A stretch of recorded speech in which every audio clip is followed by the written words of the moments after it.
Levítico capítulo 18.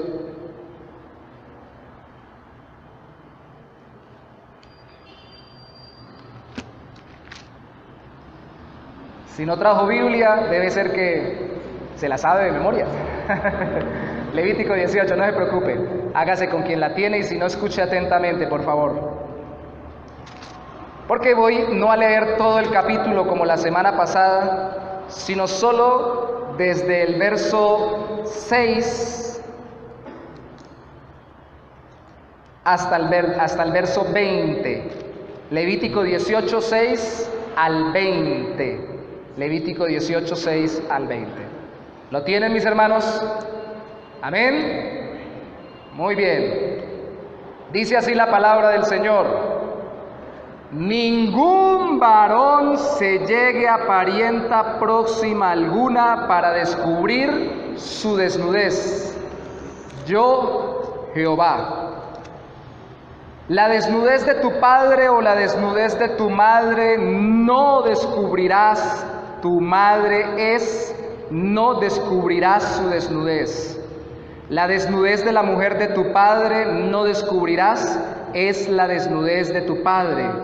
La desnudez de tu hermana, hija de tu padre o hija de tu madre, nacida en casa o nacida afuera, su desnudez no descubrirás. La desnudez de la hija de tu hijo o de la hija de tu hija, su desnudez no descubrirás, porque es la desnudez tuya. La desnudez de la hija de la mujer de tu padre, engendrada de tu padre, tu hermana es, su desnudez no descubrirás. La desnudez de la hermana de tu padre no descubrirás, es parienta de tu padre. La desnudez de la hermana de tu madre no descubrirás, porque parienta de tu madre es. La desnudez del hermano de tu padre no descubrirás, no llegarás a su mujer, es mujer del hermano de tu padre. La desnudez de tu nuera, que es la esposa de tu hijo, no descubrirás, mujeres de tu hijo, no descubrirás su desnudez. La desnudez de la mujer de tu hermano no descubrirás, es la desnudez de tu hermano. La desnudez de la mujer y de su hija no descubrirás, no tomarás la hija de su hijo ni la hija de su hija para descubrir su desnudez, son parientas, es maldad. No tomarás mujer juntamente con su hermana para hacerla su rival, descubriendo su desnudez delante de ella en su vida. Y no llegarás a la mujer para descubrir su desnudez mientras esté en su impureza menstrual. Además, no tendrás acto carnal con la mujer de tu prójimo, contaminándote con ella. Hasta ahí, verso 20. Señor, danos la gracia de abrir nuestro corazón para que no solamente veamos el pecado ajeno, sino el propio. Y viendo el pecado ajeno en este ámbito, seamos compasivos como tú lo eres. Tus mandamientos son claros, pero también tu palabra dice que no son gravosos, y especialmente no son gravosos o pesados para quienes te amamos a ti por sobre todas las cosas y a nuestro prójimo como a nosotros mismos. Especialmente porque sabemos que tú nos has amado en Cristo y nos has dado bendición y vida eterna. Te lo pedimos en el nombre de Jesús. Amén y amén. Sentémonos un momento, hermanos. Mientras pasa la sirena.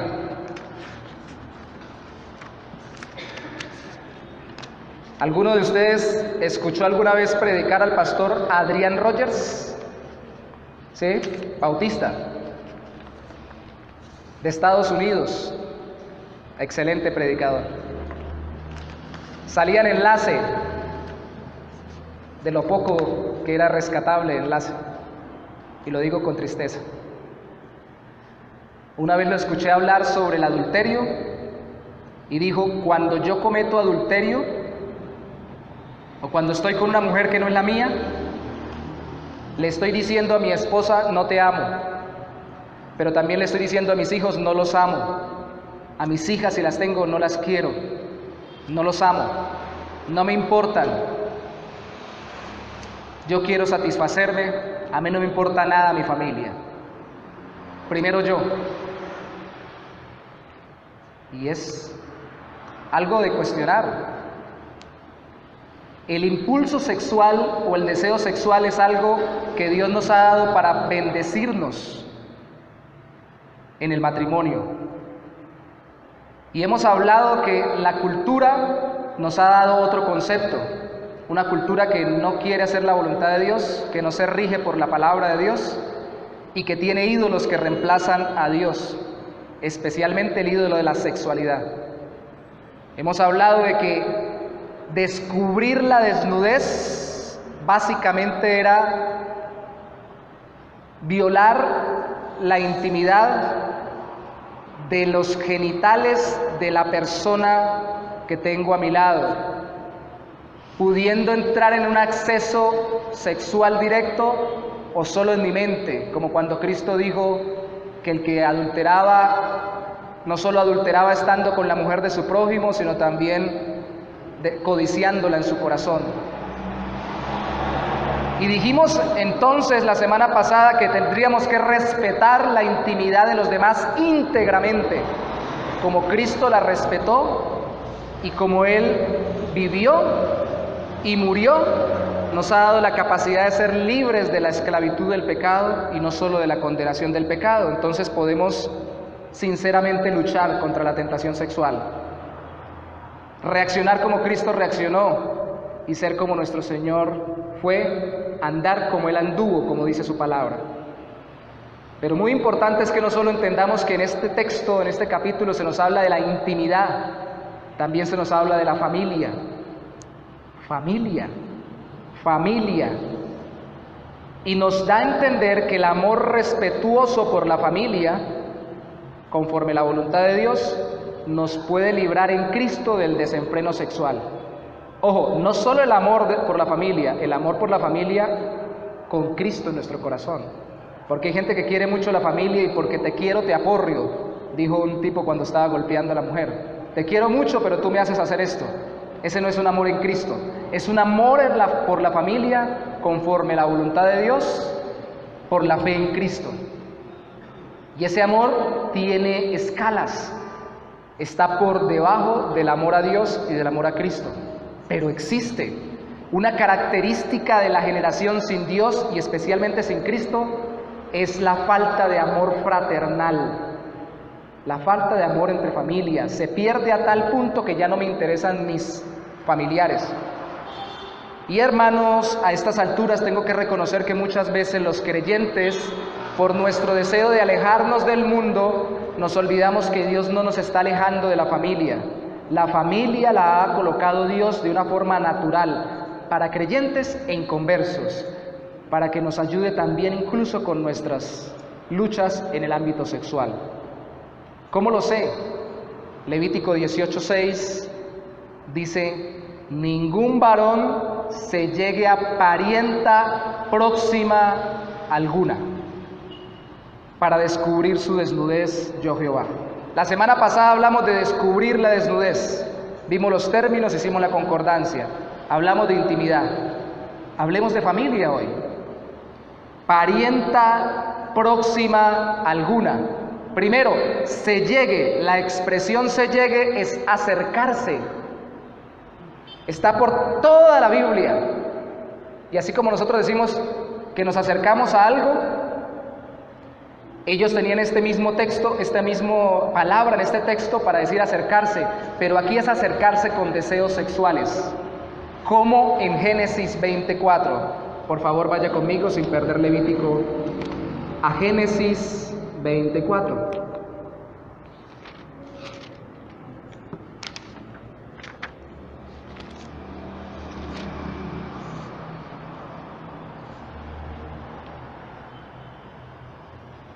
Esto fue un problema que hubo entre Abimelec y Abraham, por Abraham no decir toda la verdad. En el versículo 4 dice: mas Abimelec no se había llegado a ella. ¿A quién? A la mujer de Abraham. Y dijo: Señor, ¿matarás también al inocente? Había pasado que Abraham no había dicho toda la verdad y había dicho que su esposa era su hermana, y es cierto que era medio hermana, pero no era hermana completa, y no había dicho que era su propia esposa o su mujer, para que no lo mataran a él por lo hermosa que ella era, y eso que ya tenía sus añitos. Y Abimelech se fijó en ella, que era el rey del lugar, la tomó, y Dios le reprendió, y Dios le dijo, Abimelech le dijo, ¿matarás también al inocente? Le dijo a Dios, porque yo no me he llegado a ella. O sea, yo la tengo aquí en mi casa, pero yo todavía no me he acercado a ella en el sentido sexual. Yo me acerqué a ella para traerla, yo me acerqué a ella para invitarla, yo me acerqué a ella para trasladarla hasta este lugar, pero no me he acercado a ella en el sentido de tener relaciones sexuales con ella.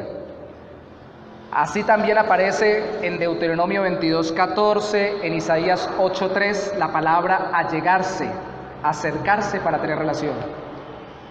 En nuestro Levítico 18, mire el versículo 17, viene a ser sinónimo, aunque no es la misma palabra, pero viene a ser sinónimo de la palabra tomar. La desnudez de la mujer y de su hija no descubrirás. No tomarás la hija de tu hijo.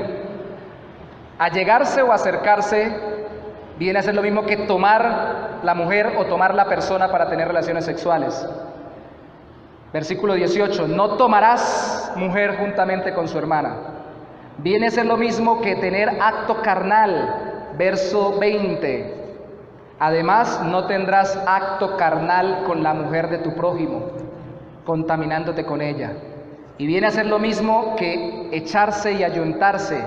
Verso 22, Levítico 18:22, no te echarás con varón como con mujer, es abominación. Verso 23, ni con ningún animal tendrás ayuntamiento, amancillándote con él.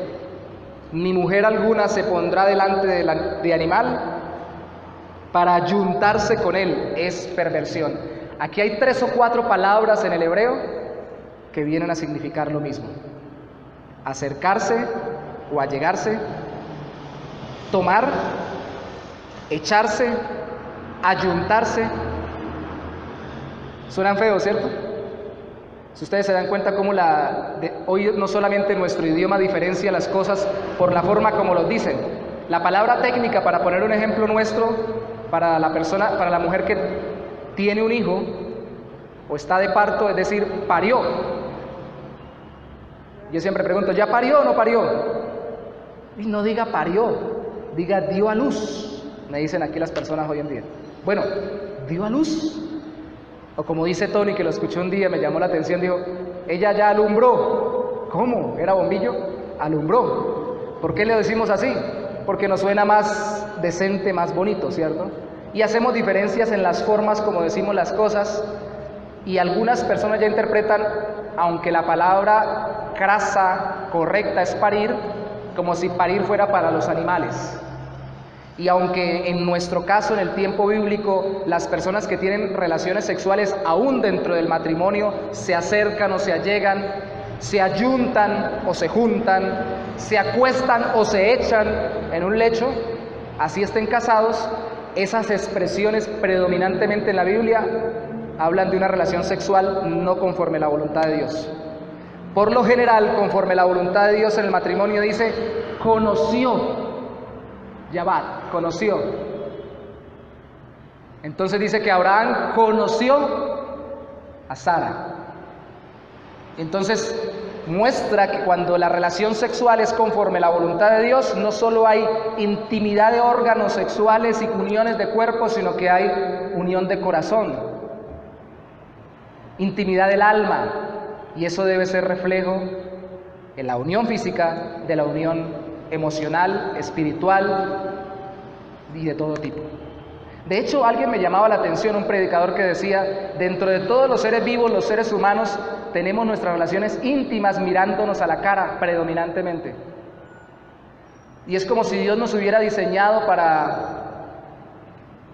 intimar en nuestras miradas y en nuestro corazón y recordar que la relación íntima no es simplemente por una satisfacción momentánea y simplemente por dar rienda suelta a un impulso físico.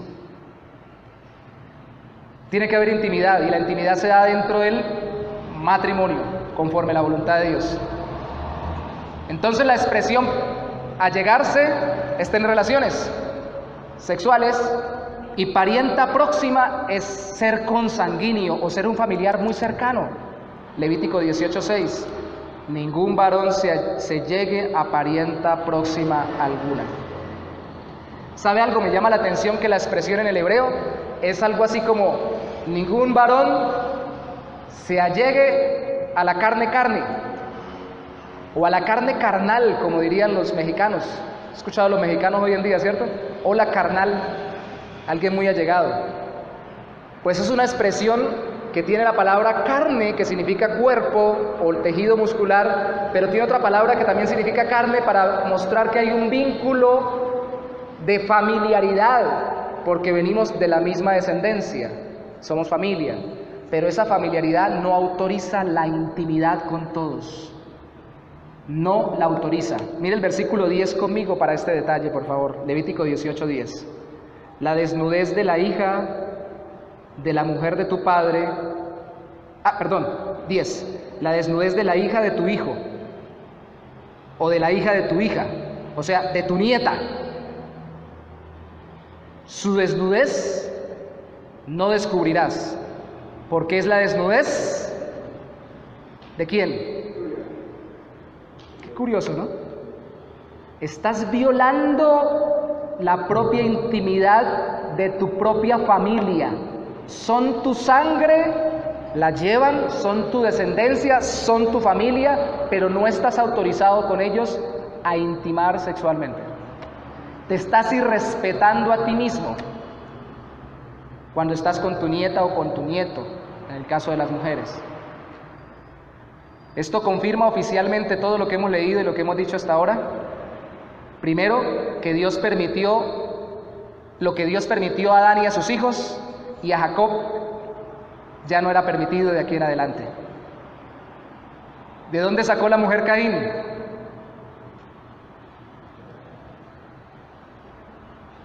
Una pregunta más difícil. ¿Cómo hacía Adán el día de Adán el día de la madre? ¿Y a qué suegra le tenía que rendir pleitesía? Esa segunda pregunta no tiene respuesta, pero la pregunta de la mujer de Caín, ¿de dónde salió?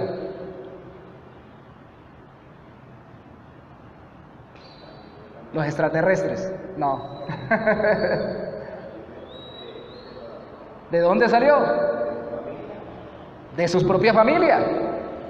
Hijos e hijas tuvieron, y en la genealogía se resaltan los hijos.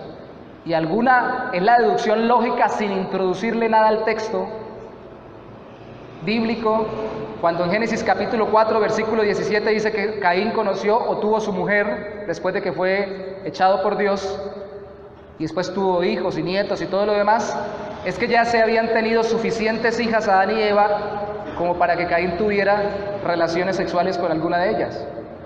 Había que multiplicarse, gobernar la tierra, sojuzgarla, llenarla. Pero aquí ya está eso cancelado, ya no más. ¿Cuántas mujeres tuvo Jacob, el nieto de Abraham? Oficialmente, porque tuvo 2 mujeres y 2 concubinas, ya lo dije, tuvo 2. Tuvo 2 esposas, se llamaron Raquel y Lea. Y lea usted conmigo en Génesis capítulo 29, por favor, para que lo corrobore. Génesis 29.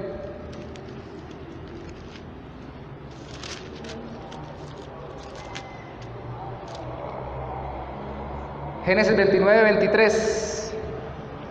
Y sucedió que a la noche tomó a Lea, su hija, la hija de Labán, lógicamente, la tomó Jacob, no la hija de Jacob. Y se la trajo, Labán la tomó, su papá, y se la trajo a Jacob. Y él, Jacob, se llegó a ella. Fíjese que ni siquiera dice que la conoció, aquí es algo curioso, se dice que se llegó a ella.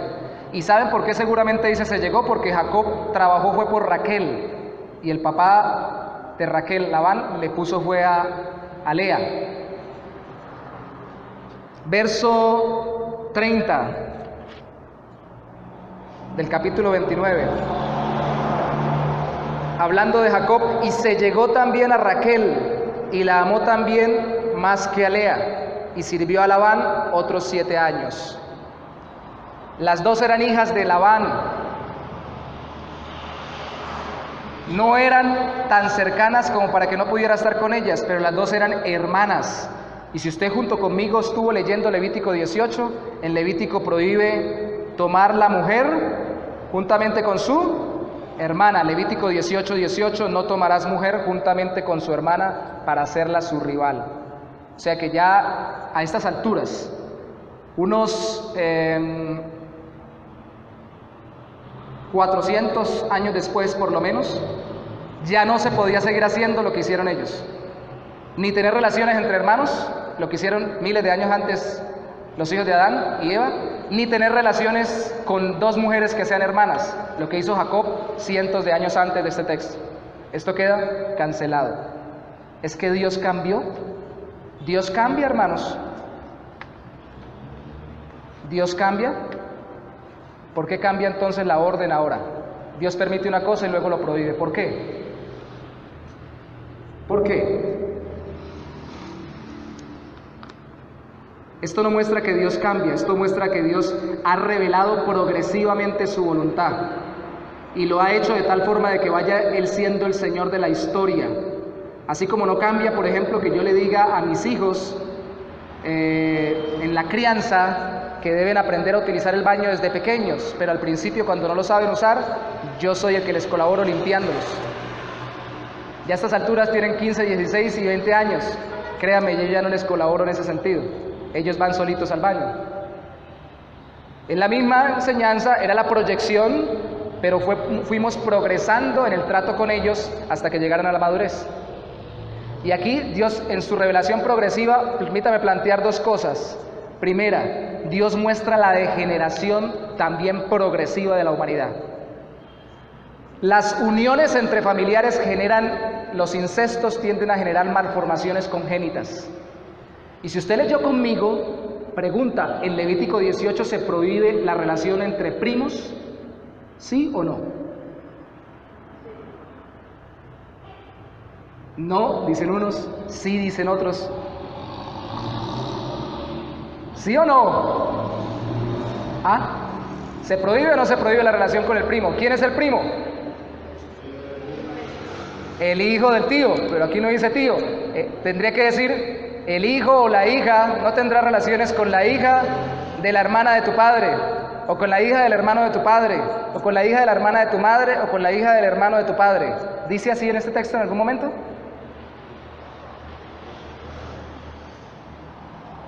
No hay prohibición con los primos. Y les digo una verdad de a pulso. Hoy en día, uniones entre primos en algunos casos generan malformaciones congénitas, generan dificultades físicas, aunque no está prohibido aquí abiertamente. Bueno, cuando dice parienta alguna, dice mi hermana, puede incluirla también, pero no la incluye específicamente. Recordemos que siempre en la Biblia empieza con un encabezado y luego casi siempre define o detalla lo que ese encabezado quiso decir, y así es lo que hace este texto. Aunque no esté directamente diciéndolo, hoy en día deberíamos guardarnos de esas relaciones también. ¿Sí o no? No lo prohíbe abiertamente acá. Por la palabra no los podemos condenar, pero sí, hoy en día, incluso médicamente hablando, no se recomienda. No se recomienda. Yo estoy convencido de que como la palabra dice que la muerte, tanto espiritual como física, entró por el pecado, en la medida que avanza la humanidad, con el tiempo se ven más manifestaciones de enfermedad por causa del avance del pecado. Entonces cada vez se hace más difícil las uniones, incluso íntimas entre pareja, para que no manifiesten consecuencias del pecado en la vida de la humanidad. Es una muestra de la degeneración progresiva de la humanidad. Lo que se permitía en Génesis y lo que ahora no se permite en Levítico. Y aún lo que hoy pasa, así no esté prohibido en Levítico, directamente con ciertas relaciones familiares. Pero si ustedes se dieron cuenta conmigo, hermanos, leímos con atención, ahí prohíbe la relación entre padres e hijos, ¿sí o no? ¿Padres con hijos directamente la prohíbe ahí, sí o no? Específicamente en el texto, tranquilos que no voy a decir ninguna herejía, no se preocupen, estoy tratando de que pensemos. ¿Padres e hijos la prohíben, sí o no? ¿Abiertamente sí o no? ¿En qué texto? ¿En qué verso? 7. La desnudez de tu padre o la desnudez de tu madre no descubrirás, tu madre no descubrirás su desnudez. Tiene toda la razón. Y si ustedes se dan cuenta, la relación aquí se plantea es del menor al mayor, que no viole el respeto debido el hijo, ¿para con quién? Para con los padres. Pregunta para hoy, ¿dónde más se ve el abuso sexual hoy en día? ¿De hijos a padres o de padres a hijos? Por lo general, hoy en día, y siempre ha sido, las figuras de autoridad son las que más tienden a ejercitar el abuso, menos que las que están bajo autoridad. Permítame ilustrar esto con una anécdota. Estábamos en Cúcuta, vivíamos en el mismo lugar donde predicábamos y allí nos visitaban, donde teníamos una iglesia naciente. Y llegó una hermana de otra iglesia que era muy amiga de nosotros con un abogado para ayudarnos con ciertos procesos legales de la iglesia.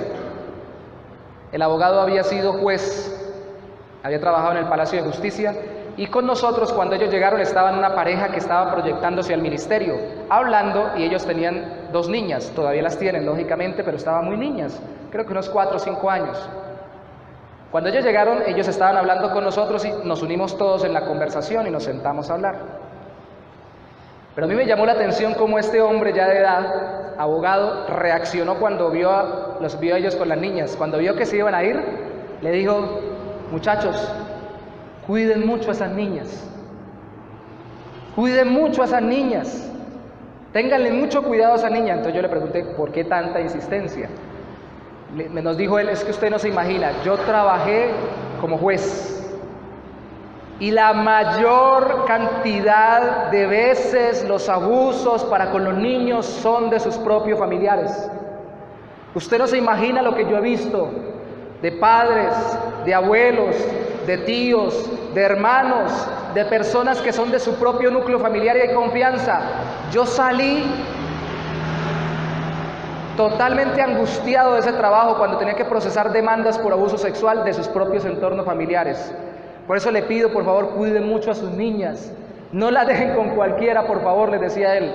No se las dejen a cualquiera. No importa si son familia, decía él. O sea, el hombre estaba traumatizado. Y yo creo que con razón, si había visto tantos casos.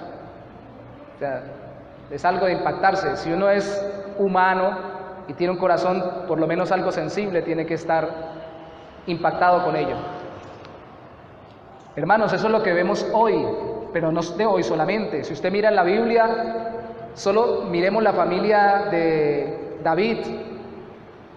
Uno de sus hermanos abusó de una de sus hermanas. Uno de sus hijos, perdón, abusó de una de sus hermanas. Es más, un hijo se metió con las concubinas, porque no solo tenía esposa, sino también concubinas de su papá. Eso ha pasado. Y eso pasa, y yo quiero que seamos sensibles en el Señor y reconozcamos algo. La tentación está latente en el ser humano, porque Dios no ha cambiado. Aunque se revela progresivamente, sigue siendo el mismo Santo Señor. Pero también el ser humano en lo básico sigue siendo pecador. Y el creyente redimido tiene nuevos afectos, pero sigue siendo tentado. Y si en su vida pasada esa fue su mayor conducta pecaminosa, puede seguir siendo tentado más fuertemente a ello. Así que no vamos a andar con los ojos tapados diciendo, llegamos a un hogar cristiano, aquí no pasa nada, aquí no hay problemas, aquí no hay dificultades, aquí nadie abusa de nadie. Tenemos que ser sensibles y orarle mucho al Señor para que sean las personas las que abran su corazón y pidan ayuda en consejería, porque esto daña terriblemente el corazón de un niño, afecta terriblemente la identidad de una persona cuando está apenas creciendo. Lo lacera, lo violenta. Algunos tal vez no han sido oprimidos por figuras de autoridad y ya paso a ese punto. Tal vez han sido oprimidos por personas de su misma familia, hermanos, primos o amigos que los han llegado y los han acercado a experiencias íntimas que no debieron haber vivido tan tempranamente. Lo primero es reconocer que la familiaridad no autoriza la intimidad, pero lo segundo es respetar a cada familiar en su intimidad y en su autoridad. La autoridad es una protección puesta por Dios para mi vida. Mire Levítico 18, 14 al 16. La desnudez del hermano de tu padre no descubrirás, no llegarás a su mujer, es mujer del hermano de tu padre. O sea, la desnudez de la mujer del hermano de tu padre le pertenece al hermano de tu padre, a tu tío, no a ti. El que tiene autoridad es tu tío, no tú. 15. La desnudez de tu nuera no descubrirás. Mujeres de tu hijo, no descubrirás su desnudez. Esa desnudez le pertenece a tu hijo. Esa intimidad le pertenece a tu hijo, no a ti. Y la desnudez de la mujer de tu hermano no descubrirás, es la desnudez de tu hermano. No te metas con tu cuñada, es la mujer de tu hermano, no te pertenece ella, es de él.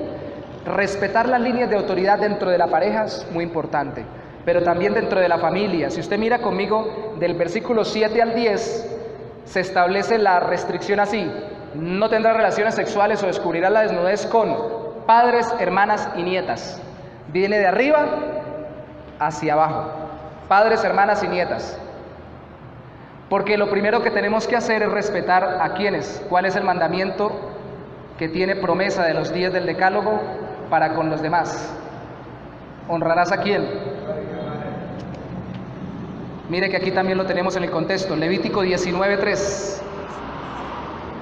Dice: cada uno temerá a su madre y a su padre, y mis días de reposo guardaréis, yo Jehová vuestro Dios. Terminando de hablar de las relaciones sexuales en familia, para mirar cómo restringirlas, el Señor a través de Moisés recuerda: temerás a tu padre y a tu madre. ¿Por qué creen que la parábola del hijo pródigo fue tan dura de tragar para los fariseos? ¿Recuerdan la parábola del hijo pródigo? Un muchacho le dice: papá, yo tengo bienes, tú tienes bienes, repártelos entre nuestros hermanos, dame la mitad. Se va, vive perdidamente y luego regresa. ¿Qué tenía que haber hecho el hombre o qué podía haber hecho el hombre de acuerdo a la palabra de Dios? Yo le contesto por Deuteronomio. Podía haber dicho al pueblo: pueblo, este hijo mío es un hijo rebelde y contumaz, comilón y bebedor, despilfarra lo que le doy, despilfarró mi herencia. Es el hijo pródigo, y pródigo no significa que se arrepiente, pródigo significa derrochador. Es derrochador y está entregado a las pasiones de este mundo. Pueblo, tenemos que tomar por nuestra mano la justicia. Así que entre todos, conforme autorizaba la Biblia, podían agarrar y apedrearlo y quitar el mal de en medio de ustedes. Esa era la ley del Deuteronomio. Por eso cuando Cristo dice que viene el muchacho y dice: papá, perdóneme, yo no soy digno de ser su hijo, tráteme como un jornalero, lo que están esperando los fariseos es que Cristo diga en la parábola: sí, sin vergüenza, no se llevó toda mi plata, usted que es rebelde y contumaz, vamos a aplicar el texto bíblico y la ley, y ahora usted va a morir. Eso es lo que ellos esperaban. Y aunque los creyentes, porque ahora estamos bajo el nuevo pacto, estamos impulsados por el Espíritu de Dios a perdonar y restaurar, debemos no olvidar que hay que fortalecer la relación de autoridad en la familia. La autoridad de los padres debe ser sostenida a capa y espada. Escuchaba una psicóloga que decía, hablando con otras psicólogas en televisión, decía: hoy en día, antes los hijos le temían a los padres, hoy en día los padres le tememos a los hijos. ¡Ay, no! Otra vez va a empezar, ¿y cómo lo controlo? De hecho, es famosa la experiencia del tipo que va por la anécdota del tipo que va por el supermercado con el niño haciéndole berrinche, pataleta, y va diciendo: ya Juan, ya Juan, ya Juan, ya Juan. Y el niño, ¡ay!, haciendo pataleta, berrinche, botándolo todo: ya Juan, ya Juan, ya Juan. Entonces una señora se le acerca y le dice: señor, de verdad lo felicito. Qué bueno que usted no se ha dejado llevar por el estrés. Y le iba diciendo al niño que ya, tranquilo. Este niño Juan es hiperactivo, ¿cierto? Y no, Juan soy yo, le dice él a ella. Juan soy yo, me estoy diciendo ya Juan, cálmese Juan, cálmese, no reaccione todavía Juan, porque estoy que lo acabo. Pero el extremo de la violencia intrafamiliar no puede ser lidiado con el extremo de la indiferencia de la autoridad familiar. Yo no puedo delegar la autoridad mía sobre alguien más. De hecho, si ustedes se dan cuenta, aquí no se prohíbe que tenga relaciones padres e hijos por acción de los padres, sino por acción de los hijos. Pero sí se prohíbe la relación entre abuelos con nietos. Y ahí sí hay una línea de bajada. Porque lo natural es que los abuelos no se encarguen de los niños, sino que se encarguen ¿quiénes? Los padres. Y lo natural es que con las partes íntimas de los niños lidiemos somos los padres. Y con su sexualidad les enseñemos los padres y luego vayamos haciendo la desvinculación, no los abuelos, no los tíos, no los primos, no los hermanos, no cualquier persona. Y por delegar esa autoridad arriesgamos la integridad y la intimidad de nuestros hijos. Es cierto, no podemos cuidarnos las 24 horas del día, pero por lo menos debemos fundamentar ese principio de autoridad. Y tan debe estar fundamentado ese principio de autoridad que los hijos, cuando son afectados, ya siendo grandes en algún aspecto íntimo, deberían temer la reconvención de sus padres, pero un temor tan reverente y tan cercano, es decir, como el temor a Dios, como para poderle decirle: papá, yo sé que usted, o mamá, yo sé que usted me había dicho que me hiciera esto o aquello, pero que puedan saber que pueden acercarse a Él, porque ahora en Cristo lo que hacemos es como el Padre del Hijo Pródigo, perdonar para restaurar. Pero aún allí se reconoce la autoridad para restaurar. Entonces hay que fundamentar la autoridad. Hermanos, nada de eso de que los muchachos hagan lo que quieran. Nada de eso. Me impresiona, hablaba con una persona alguna vez que me decía: yo espero a que mis hijos crezcan y cuando sean adolescentes y grandes que decidan a qué iglesia van y si van a alguna iglesia. Nosotros vamos fieles a la iglesia. Y yo le decía: ¿y usted no se pone bravo cuando no va al colegio? Y me decía: pues sí. Ah, bueno, pero ¿no le preocupa que no vaya a la iglesia y no camine con Dios? La autoridad debe ser sentada, las familias deben ser cubiertas. Hemos hablado de la realidad hoy, la realidad en el Antiguo Testamento. También descendía la línea después de Levítico 18:11, desde arriba hasta abajo: hermanastras, tías, nueras, cuñadas e hijastras, porque primero está el respeto a los padres, antes que el respeto entre nosotros. Y esa línea de autoridad nos cubre en esta área también. Pero por favor vaya conmigo a 1 Corintios 5, del 1 al 5. 1 Corintios 5, del 1 al 5. Alguien puede decir: eso era en el Antiguo Testamento, en el Nuevo Testamento ya no hay problema. Todo es gracia, todo es perdón, todo es amor, peace and love. 1 Corintios 5, del 1 al 5. Esto estaba pasando en una iglesia, hermanos, y en una iglesia muy cercana al tiempo que Cristo vino. De cierto se oye que hay entre vosotros fornicación o porneia, impureza sexual, que decíamos que se equilibra a la desnudez de Levítico 18, a la erguá, y tal fornicación cual ni aún se nombra entre los gentiles, tanto que alguno tiene la mujer de su padre, anda con la madrastra. Y vosotros estáis envanecidos. ¿No deberíais más bien haberos lamentado para que fuese quitado de medio de vosotros el que cometió tal acción? Esto es muy duro, ¿cierto? Estamos en el Nuevo Testamento, no estamos por ahí en el Antiguo. Ciertamente yo, como ausente en cuerpo, dice Pablo, porque no estaba allí, era una carta, pero presente en espíritu, ya como presente he juzgado al que tal cosa ha hecho.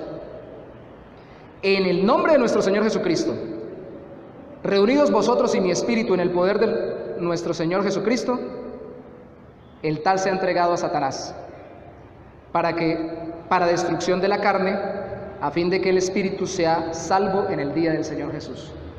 Y más adelante nos da a entender, cuando dice que debió haber sido sacado, que entregarlo a Satanás es expulsarlo de la iglesia.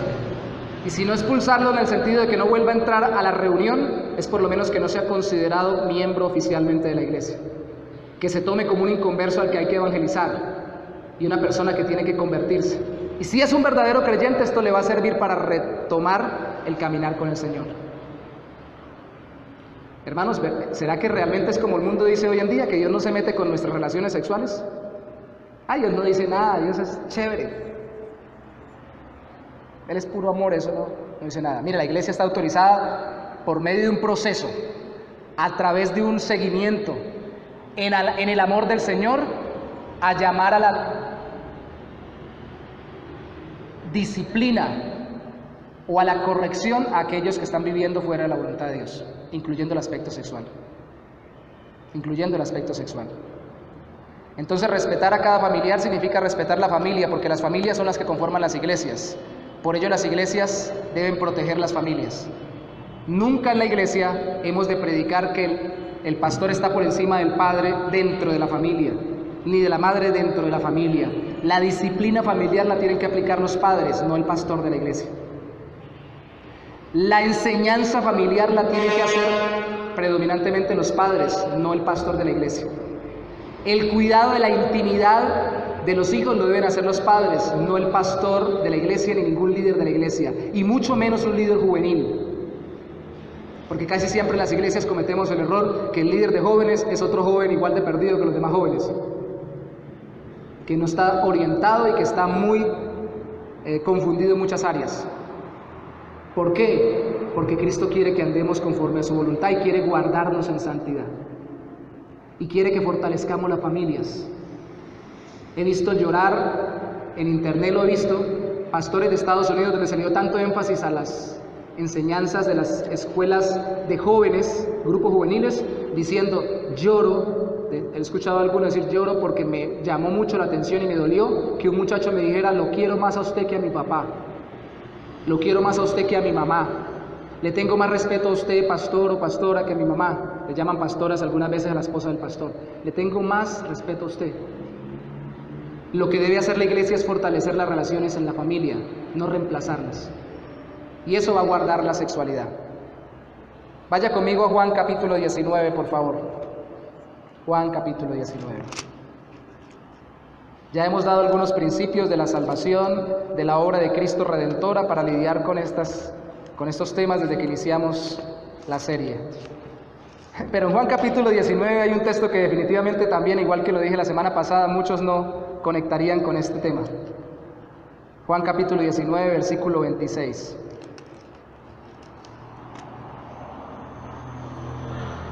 Dice, cuando Cristo estaba en la cruz, verso 26 dice que cuando vio Jesús a su madre, ¿cómo se llamaba la mamá de Jesús? María, ¿cierto? Cuando vio a María, o Miriam, como le dicen en el hebreo, cuando vio a su madre y al discípulo a quien él amaba, que por un estudio de todo el libro se cree que es el mismo autor, el apóstol Juan, y al discípulo que él amaba, o a quien él amaba, que estaba presente, le dijo a su madre, mujer, he ahí a tu hijo. Después dijo al discípulo, he ahí a tu madre, y desde aquella hora el discípulo la recibió en su casa. ¿Por qué Jesús se preocupa en dejar a su mamá acompañada con alguien? Aquí existe el debate entre católicos y protestantes. Nosotros decimos que los hermanos de Jesús, los otros hijos de ella, la habían abandonado. Otros dicen que no eran los hijos de Jesús, de María, perdón, la mamá de Jesús, sino que eran hermanos de ella, sino que eran primos, que el término primo no existía, que eran los hijos de la hermana de María. Lo cierto es que lo más seguro es que a estas alturas José ya había muerto. Sus hermanos no creían en Jesús, los hijos de María o los familiares de María que debían cuidar de ella. Entonces Jesús tenía que dejarla al cuidado de alguien que la alimentara en la fe. Jacobo se convertiría en uno de los que se llamó hermano de Cristo, que es el que escribe la epístola de Santiago, pero ahí no era convertido. Entonces necesitaba dejarla en las manos de alguien que la cuidara conforme al Evangelio y conforme a la fe en Cristo, conforme a la fe en el Señor Jesús. Y le sirviera incluso de recordatorio y de discipulador, nada parecido a las películas que uno ve a veces en Semana Santa. Hay una especialmente con énfasis católico donde Jesús sale diciéndole a María, mamá, ¿qué hago? ¿Hago milagros o no hago milagros? Y María sabe más que Jesús. Ella no sabía, Jesús era el Salvador también de ella. Y aquí nos damos cuenta que él necesitaba dejarle a alguien que también le recordara el Evangelio. Pero si se dan cuenta, una mujer en esa época necesitaba un hombre, sea hijo o un esposo. Pero dejarle un hijo era dejarle a alguien que la cuidara y la respetara. Dejarle un esposo era dejarle a alguien que también alimentara su corazón y su vida íntima. Pero el mismo Hijo de Dios, nuestro Señor Jesucristo, se preocupó por dejarle un hijo, no por dejarle un marido, un esposo. Si se dan cuenta, aún con buenas intenciones no estamos autorizados, porque Cristo no tenía maldad en su corazón, no tenía tendencia pecaminosa, las tentaciones venían del exterior, no de su propia carnalidad como nosotros las tenemos, porque Él era sin pecado. Aún con buenas intenciones no estamos autorizados para entrar a dominar la intimidad de nuestros padres o de nuestros familiares. ¿Cuántos han visto hogares donde la mamá quedó viuda, quiere reorganizar su hogar conforme lo permite la palabra de Dios, tener una pareja de nuevo, y los hijos dicen: no, mamá, usted no puede hacer eso? ¿Quién dijo que estaban autorizados a hacerlo? A prohibirles que ella desarrolle su intimidad conforme su voluntad. Y de hecho se vuelve tan fuerte que, les digo la verdad, hay mujeres que están solas, aunque no lo digan, solo porque saben que sus hijos menosprecian, siendo viudas y pudiendo pronto volver a organizar su hogar y todo lo demás, solo porque saben que sus hijos no están de acuerdo y no quieren el conflicto con ellos, y teniendo posibilidad de organizar su vida de nuevo. No estamos autorizados. Sí, con buenas intenciones, ahora unámoslo con todo lo que estamos enseñando, mucho menos cuando somos tentados sexualmente. No estamos autorizados a violar la intimidad de nuestros familiares. Hermanos y amigos, padres, abuelos, pero sobre todo abuelos, tíos y demás, durmiendo y viviendo con muchachos que se están desarrollando y dándoles oportunidad de que ellos desarrollen sus vidas sexuales bajo su imaginación, no orando por ellos, no enseñándoles la palabra, no discipulándolos, y dándoles tentación con familiares cercanos dentro de su propio contexto, no es conveniente. No es conveniente. No es conveniente. Ustedes se imaginan lo que uno ve, yo creo que algunos que han tenido la oportunidad de pastorear, lo que uno ha vivido en su propio círculo familiar o cercano, y lo que uno ha vivido en consejería, de muchachos que empiezan a imaginarse cosas con aquellos que deberían respetar como su familia cercana y a violar la intimidad. Si Cristo con buenas intenciones no lo hizo, nosotros por deseos sexuales pecaminosos mucho menos los podemos hacer. ¿Qué hacemos ante eso? La respuesta bíblica es: confiese su pecado, crea que el Señor le puede restaurar, dar limpieza de su corazón y le da una nueva vida. Respete la autoridad de sus familiares, reaccione como Cristo lo haría, que Cristo no se metió en la intimidad de nadie, aunque no tuviera buenas intenciones, y pídale a Dios un corazón cada vez más y más y más puro. Amén. Vamos a ponernos en nuestros pies un momento, por favor.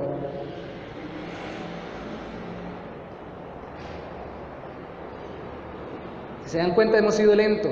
Podríamos haber unido intimidad, familia y diseño, que es la próxima enseñanza, en una sola enseñanza.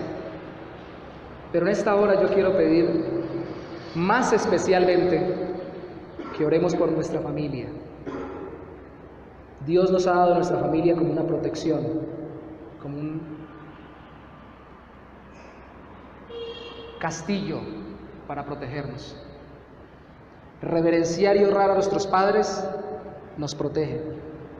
Pero como padres y como familiares que tenemos muchachos o personas o muchachas a cargo, tener un corazón puro como el de Cristo, pidiéndole cada día más que Él lidie con nuestras tentaciones y luchando contra ellas, va a guardar nuestros propios familiares. Ustedes no se imaginan. Ustedes no se imaginan, tal vez porque ya llevan tiempo caminando con el Señor, cuántas cosas están viviendo las familias hoy en día. Señor, guarda a la familia, mi Rey. Qué ataque tan grande que se ha levantado en la humanidad en este tiempo contra la autoridad de los padres, para dejar sin ninguna protección a los hijos. Eso es todo. La mayor cantidad de perversiones sexuales, emocionales, espirituales que llegan a nuestros hijos y a los hijos de cualquier familia, Señor, llegan porque son muchachos que no se someten a la autoridad. Y llegan porque son muchachos, la mayoría de las veces, en los cuales los padres han renunciado a ejercer la autoridad bíblicamente, conforme a tu voluntad. Señor, restaura las familias. Restaura las familias. Restaura las familias. Danos, oh Santo Señor, un corazón genuinamente reverente para contigo y para con aquellos que tú nos has dado como familia, Señor. Una vez más viene a mi corazón aquello que dijo Pablo, que tenía que tratar a los ancianos en la iglesia como a padres, a los muchachos y jóvenes como hermanos y a las muchachas como hermanas con toda pureza. Señor, eso no se puede cumplir si no lo cumplimos, ni siquiera lo vemos real en nuestras familias. La iglesia será lo que son las familias, reproducirá lo que se viene dentro de las familias reproduciendo, transmitirá como iglesia lo que viene transmitiendo las familias en su interior. Y si dentro de la familia hay impureza de pensamiento, de corazón y de práctica, las iglesias estarán estancadas, porque sus corazones están lejos de ti. Gracias porque recuerdo que un día alguien en esta iglesia nos dijo, vemos que la iglesia ha sido transformada porque los corazones de los que están trabajando y sirviendo, no solamente yo, sino los demás que hemos estado trabajando y sirviendo, son corazones transformados. Y esa persona estaba en lo cierto. No somos perfectos, pero estamos genuinamente conscientes de que tú eres santo y de que se te sirve en pureza y en santidad. Pero también estamos genuinamente conscientes de que hemos sido dañados y hemos sido afectados, y que en nuestras familias muchos nos han pervertido desde pequeños, y hoy nuestros hijos están siendo atacados en contra de la voluntad de nuestras propias familias. Ayúdanos, Santo Señor, ayuda a nuestros hijos. Yo todavía no los tengo, pero te pido desde ya, ayuda a mis nietos, oh mi Rey, y a mis nietas. Ayuda, oh Santo Señor, a mis familiares, oh Dios, ayúdalos, porque todos los días son bombardeados para que por medio de la tentación sexual se alejen cada día más de ti y cada día se sientan más perdidos en el mundo y menos posibilitados de encontrar salvación en Cristo. Que cuando así sea, oh Santo Señor, y cuando así suceda, ellos encuentren que Cristo es no solo amigo de pecadores y publicanos, sino también salvador del más pecador, aún en el ámbito sexual. Ayúdanos a predicarlo así. Ayúdanos para que cuando entre alguien a esta iglesia, que lo vamos a tocar la semana entrante, abiertamente opuesto al diseño sexual que tú das, por ejemplo, como travesti, o como drag queen, o como una lesbiana muy amasculinada en su vestimenta, tengamos el corazón genuino de abrazarlo, de saludarlo y de decirle, Dios lo bendiga, bienvenido a la iglesia, y que él escuche la verdad de tu palabra en amor, y que ellos escuchen la verdad de tu palabra en amor, porque si tal vez nosotros estuviéramos en sus circunstancias, hubiéramos estado con sus familias, hubiéramos padecido lo que su familia padeció, también seríamos igual o peor que ellos. Yo quiero ver ese día, Señor, y así como hemos venido orando, que nos permitas ayudar a los demás en necesidad, y hace unos días tuvimos una actividad por tu pura providencia, ayudando a otros sin tener recursos económicos, así ahora que estoy pidiendo esto, estoy seguro que muy prontamente veremos personas llegar hacia la iglesia, y tendremos que decir, ellos también pueden ser salvados por Cristo, y a ellos también tenemos que predicarles el Evangelio, y tenemos que mostrarles el amor del Señor. Porque todos hemos pecado, a una nos hemos desviado, pero tú, Señor, nos has dado salvación en Cristo Jesús. Te damos gracias, mi Rey. Amén y amén. Vamos a sentarnos un momento, mis hermanos.